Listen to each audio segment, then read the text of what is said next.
Hai Gokser, kali ini kita akan alur cerita film I Spit on Your Grave 2. Inilah tokoh utama kita, seorang gadis muda yang bekerja di sebuah kafe di New York. Gadis cantik ini bernama Katie Carter. Sejak lama, Katie memendam cita-citanya menjadi seorang model profesional. Ia kemudian bertemu dengan temannya di tempat ia bekerja.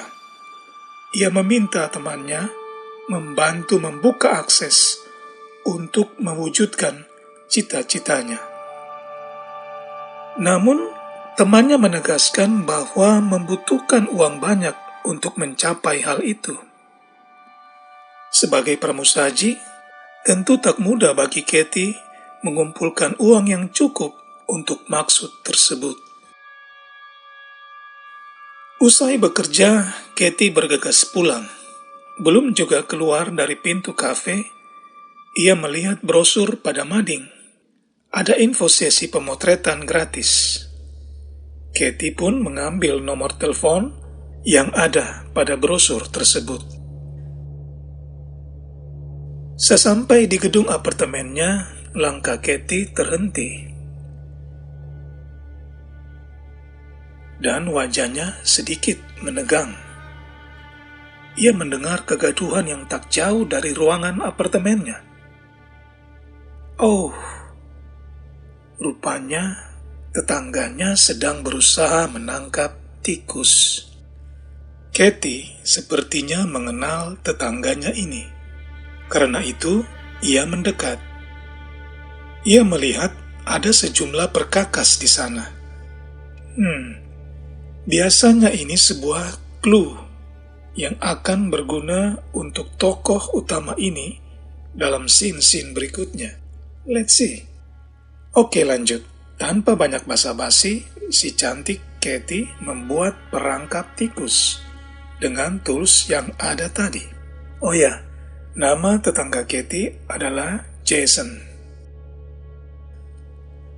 Si Jason tampak kagum dengan kelihayan Katie merancang perangkap tikus. Setelah memasang perangkap tikus itu pada tempatnya, Jason berterima kasih sembari memandang Katie melangkah ke ruangannya. Kelihatannya apartemen yang Katie tempati berada di ujung, sedangkan ruangan Jason berada di ujung satunya lagi. Kedua ruangan apartemen mereka dipisahkan oleh anak tangga di bagian tengah. Scene berganti. Si cantik sedang membolak-balik album foto, di mana terdapat sejumlah foto dirinya sebagai foto model amatir. Lalu Katie teringat dengan brosur tadi. Ia melihat nomor itu, dan tanpa banyak pikir, Katie mencoba menghubungi nomor tersebut. Dan betul, nomor itu adalah nomor dari sebuah tempat foto model. Dan suara telepon yang dihubungi menyampaikan bahwa untuk diterima dalam sesi pemotretan gratis, Katie harus mengirim foto selfie. Setelah berpikir sejenak, Katie pun memotret wajahnya. Katie mengirimkan foto tersebut via chat. Dan gak pakai lama, dalam tempo yang sesingkat-singkatnya, Katie menerima chat balasan. Ia diterima mengikuti sesi pemotretan esok hari. Sebuah alamat pun diberikan. Si cantik tampak happy. Keesokan hari dengan menggunakan taksi, Katie tiba di tempat pemotretan. Ini bukan sebuah kantor foto model dengan tampilan oke di pintu depan, lengkap dengan adanya penyambut tamu ataupun security yang berjaga. Kok gini ya tempatnya? Mungkin itu yang terbesit di benak Katie. Oke lah, Katie pun berjalan menelusuri koridor sepi, dan di ujungnya, Katie membuka tirai warna-warni. Dan tampak ada sesi foto di sana. Ada seorang fotografer, model, dan seorang lagi yang sedang tertidur pulas. Orang yang sedari tadi tertidur ini namanya Nikolai atau dipanggil Nicky. Baru saja melangkah lebih ke dalam, seseorang menyapa Katie. Orang ini bernama Georgie. Nama yang terkesan Rusia atau orang Eropa Timur ya. Katie pun memperkenalkan diri dan menyampaikan kepada Georgie perihal pemanggilannya. Georgie sepertinya memang sudah menunggu Katie. Dengan wajah senang akan kedatangan Katie, ia memanggil sang fotografer yang sedang sibuk. Sesi foto terhenti, dan inilah fotografernya. Namanya Ivan. Tanpa banyak basa-basi, Ivan meminta Katie memperlihatkan baju-baju yang dibawanya untuk dipilih yang mana yang akan dikenakan dalam pemotretan. Katie lalu memperlihatkan beberapa baju. Ivan memilih gaun hitam yang sedikit terbuka. Pertanda apa ini? Katie disuruh berganti pakaian di situ, di depan Ivan, Georgie, dan Nicky yang baru saja terbangun. Katie terperanjat. Ivan berkilah. Hanya bercanda kok. Katie pun diarahkan ke ruang ganti. Sementara Katie berganti pakaian, si Georgie rupanya sedang merapikan dirinya. Ia kepincut dengan Katie kayaknya. Karena itu ingin tampil menarik di depan Katie. Sekian menit berlalu, Katie muncul dengan gaun hitamnya. Dan dengan polos meminta bantuan Georgie memakaikan kalung kesayangannya. Menurut kamu, wajar nggak sih seorang cewek meminta bantuan kepada seseorang yang baru saja dikenalnya untuk memakaikan kalung? Tentu saja Georgie nggak nolak. Sesi foto pun dimulai. Jepret, jepret, jepret. Katie tampak wow. Georgie makin bersemangat. Namun sesi foto mendadak di-pause oleh Ivan. Apa gerangan rupanya? Ivan kurang puas. Ia meminta Katie untuk tampil topless. What? Topless kue? Bukan, topless. Maksudnya mengenakan busana minim, sebagaimana model yang dipotret sebelum kedatangan Katie, yaitu hanya mengenakan bra dan celana dalam saja. Mulai tak beres nih. Si belia cantik ini pun kaget. Gua aja kaget.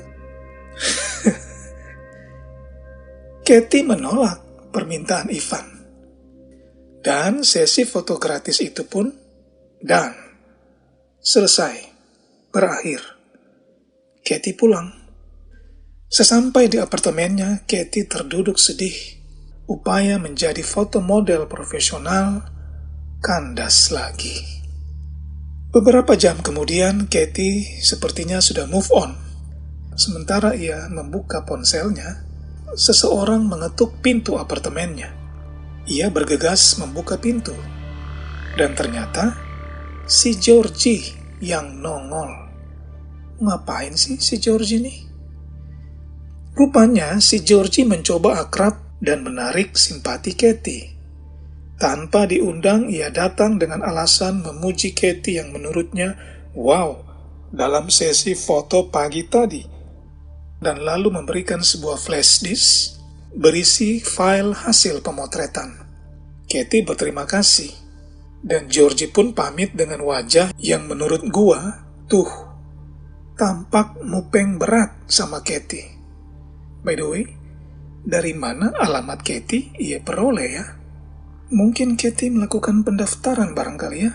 Atau mungkin ia juga mencet alamat apartemennya. Dan betul kan? Mupengnya si Georgie kian kentara. Tampak ia sedang melihat-lihat foto Katie di komputernya. Aduh, perasaan gua jadi gak enak nih gengs.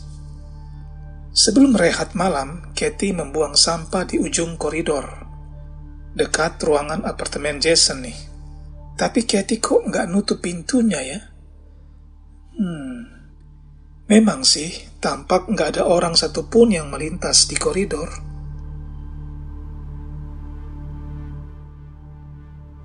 Usai gosok gigi, Katie pun bobo. Tidurnya gelisah. Ia terbangun, dan ia meloncat bangun dari tempat tidurnya karena melihat ada orang lain di kamarnya. Aduh, si Georgie rupanya. Entah berapa lama si Georgie ini memotret Katie yang sedang tidur tanpa diminta. Katie menyuruh Georgie keluar.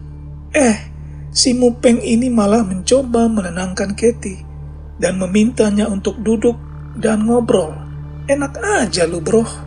Dalam amarah dan kepanikan, Katie menembakkan alat pembela dirinya. Sebuah pistol getar yang anak panahnya berhasil menancap di wajah Georgie. Si Mupeng tumbang. Katie berlari menuju pintu. Dalam kepanikan dan kegelapan, ia sedikit kesulitan membuka pintunya. Katie akhirnya berhasil membuka pintunya dan keluar menuju koridor. Sayang disayang, efek kejut pistol tadi tidak bertahan lama. Georgie dapat menangkap Katie yang baru beberapa langkah di koridor dan memaksanya masuk kembali. Aduh, Katie meronta begitu rupa. Kendati begitu, jelas Katie kalah kuat dengan si Mupeng. Katie terjatuh. Teriakan Katie sulit terdengar tetangga. Tapi, kegaduhan ruangan itu terdengar oleh Jason. "Come on, Jason. Wake up, man." Katie masih meronta dan berusaha melepaskan diri. Namun si Mupeng semakin liar dan kuat mencengkeram. Katie pun melemah. Dalam kondisi setengah sadar, Georgie menyumpal mulut Katie dengan kain lap. Katie meneteskan air mata. Ia sadar akan mara bahaya yang kian mendekat. Si Mupeng makin dikdaya. Tangan dan kaki Katie diikat dengan kabel lampu. Dalam kondisi tak berdaya, terdengar ketukan pintu yang tidak terkunci. Jason muncul. "Good job, brother. Tolong Katie, son." Tetapi dengan cepat, Georgie melukai Jason yang tidak siap dan antisipatif. Beberapa tusukan membuat Jason tumbang. Katie melihat Jason yang terluka parah, sekarat, dan tak lama kemudian, Jason pun meninggal. Amin. Tak lama setelah itu dapat ditebak. Georgie bebas melecehkan Katie yang sudah tak berdaya. Maaf, Boxer, sejumlah gambar vulgar dan atau yang terlalu keras sengaja di-blur ya. Oke, lanjut. Laknat lu, Ji. Si Georgie laknat ini selain Mupeng, mentalnya nggak bagus. Ia pun tidak cerdas. Terlihat ketika ia sadar dengan perbuatannya yang telah membunuh Jason dan menggauli Katie, si laknat ini pun panik, makin kentara kebegoannya. Ia bingung harus bagaimana. Ia kemudian menghubungi Ivan dan Nikki. Tak lama kemudian, Ivan dan Nikki tiba.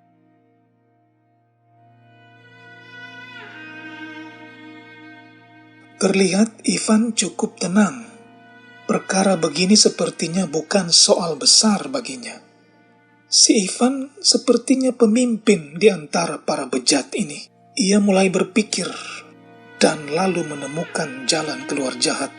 Pertama, sebuah pisau dipegangkan ke tangan Katie. Maksudnya jelas, membuat seolah-olah pembunuhan terhadap Jason dilakukan oleh Katie. Jason direkayasa seolah berupaya melecehkan Katie dan karenanya Katie membela diri dan lalu melarikan diri. Kedua, Ivan meminta ketamin kepada Nikki. Ketamin adalah salah satu jenis obat bius. Nikki memang sering teler dengan obat ini. Obat bius ini dicekoki ke dalam mulut Katie. Upaya jahat itu membuat Katie pingsan dalam waktu yang lama. Scene berpindah, di mana Katie yang masih pingsan berada di sebuah box atau kotak besar. Scene berikutnya semakin menyedihkan. Katie terkapar pada sebuah kasur lusuh dengan kedua tangan terborgol di sebuah tiang. Dan dalam keadaan demikian, ia sementara dilecehkan oleh Nicky, si tukang teler. Entah berapa lama itu berlangsung, Georgie muncul dan menghentikan perbuatan Nicky. Kedua bejat ini pun ribut, apalagi ketika si teler melanjutkan aksinya, yaitu mengencingi Katie. Sakit nih orang. Perkelahian keduanya dilerai oleh Ivan, sang pemimpin bejat. Ivan lalu menutupkan tubuh Katie yang tanpa busana itu dengan selimut lusuh dan meninggalkannya seorang diri. Katie semakin panik dan stres mendapati dirinya terrantai tiang besi dalam ruangan yang asing. Ia berteriak sekeras-kerasnya meminta pertolongan. Sia-sia.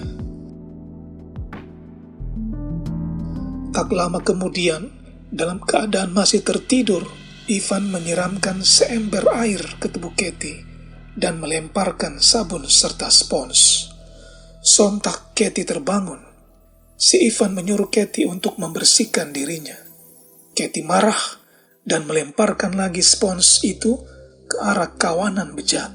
Lantaran Katie tidak mau menuruti keinginan Ivan untuk membersihkan diri di hadapan mereka, Ivan dan Nicky mencekoki Katie dengan obat bius.